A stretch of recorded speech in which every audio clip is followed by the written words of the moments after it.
The scenes are simply hellish. So much suffering from India's invisible killer. At one point, an official said one death was being recorded every minute from the poison gas leak in the city of Bhopal.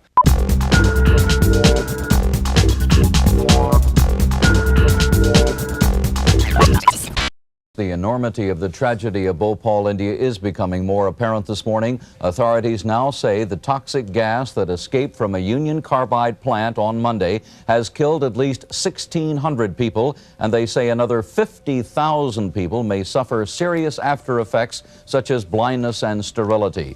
The Union Carbide insecticide plant has been closed, of course, now. Outside, vultures devour the carcasses of animals killed by the fumes. Doctors are working around the clock at hospitals that are filled to overflowing. Since the accident, the 500 doctors in Bhopal have been working without rest. But the number of people needing treatment continues to grow as more and more victims are found lying helplessly in their homes. Entire streets near the factory are nearly deserted, with houses locked up and empty. All of this is being watched very carefully in the little town of Institute, West Virginia. The people there live hard by another Union Carbide plant, which produces the same poisonous gas which swept over Bhopal, India. Institute, a gritty little petrochemical town tucked into the West Virginia mountains, home of the only other Union Carbide plant in the world that produces methyl isocyanate. Yesterday, Union Carbide suspended production of methyl isocyanate here to check the safety system and suspended shipments of the substance to other plants. In Bhopal today, the survivors of the poison gas disaster were visited by Nobel Peace Prize winner Mother Teresa. At 74, she is bent but hardly broken by what she has seen. She tries to comfort by listening. These men saying, "We can hardly see anymore." Have faith, she said.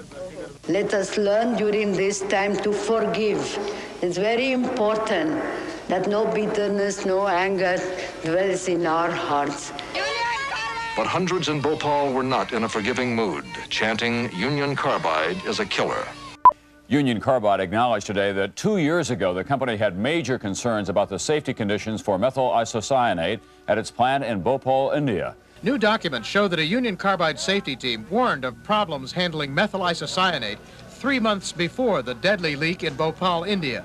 But the warnings were about Carbide's plant in Institute, West Virginia. A report by one of the company's own safety teams there warned a runaway reaction could occur and cause a catastrophic failure of the tank at the West Virginia plant. It said tanks with methyl isocyanate weren't being inspected often enough to guard against contamination. A little water in the tank, for instance, could cause the chemical to heat rapidly, turn to gas, and blow.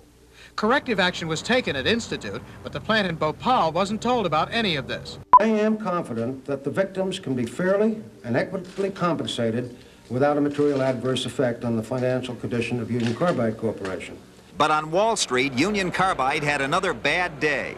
In the last 6 trading sessions, its stock has plunged more than 13 points, a loss on paper of almost $1 billion. The reason? Fear on the part of investors that lawsuits totaling hundreds of millions of dollars might push the company into bankruptcy.